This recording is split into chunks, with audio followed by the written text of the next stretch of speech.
Hello, my name is Brecken Palmer. I'm in Bio 399, and for my final project, I have decided to do an educational look into Huntington's disease. Huntington's disease has been recognized throughout most of history, with some reports even going all the way back to the medieval period. Huntington's disease has had many different names as more has been learned about it. Its original name was chorea. Chorea is defined as uncontrollable or jerky movement and is arguably the most prominent symptom of Huntington's disease. It wasn't until the mid-19th century that scientists began actively documenting and studying the mechanics behind Huntington's.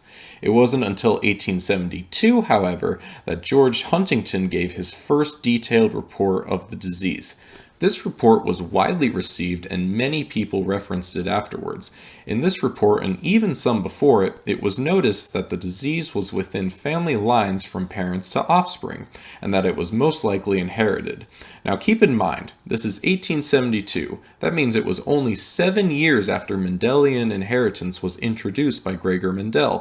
For those of you that aren't familiar with it, Gregor Mendel introduced inheritance and it was very heavily criticized and basically disregarded until the 1900s when it was rediscovered. I think it was very interesting that George Huntington was able to not only accurately but almost identically describe inheritance, even so close to Gregor Mendel.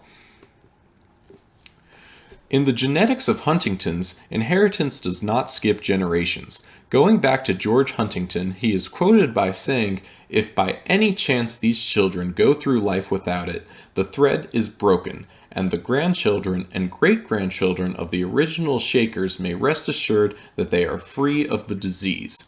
Now, even though you're free of the disease, or if there's no history of it in your family line whatsoever, 10% of cases aren't inherited. So that means there was a random mutation in the genome sequence that brought on Huntington's to you.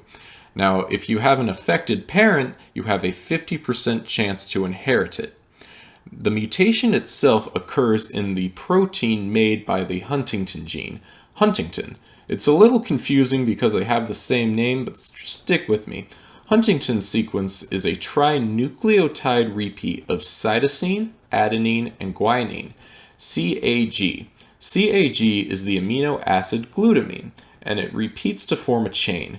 Too many repeats is the mutation that causes Huntington's disease. The more repeats there are, the more altered Huntington becomes.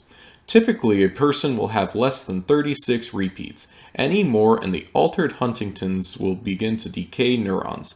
The more repeats there are, the quicker the decay is. Some cases have so many repeats that the symptoms can appear when you're 20. This is called juvenile Huntington's disease. The symptoms of Huntington's are progressive.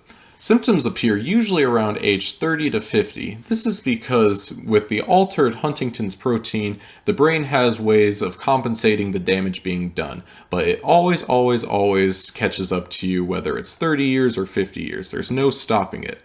The initial brain damage caused by Huntington's can lead to anosognosia, which is when the brain is damaged, but the mentality is that nothing is wrong and all the symptoms are downplayed by the victim of Huntington's, and it's typically a symptom of dementia as well. As the disease progresses, behavior begins to alter. Addicts with Huntington's see that their addiction usually gets a lot worse. Their cognitive ability decreases until dementia is ultimately reached. Uncontrolled jerky movement, chorea follows.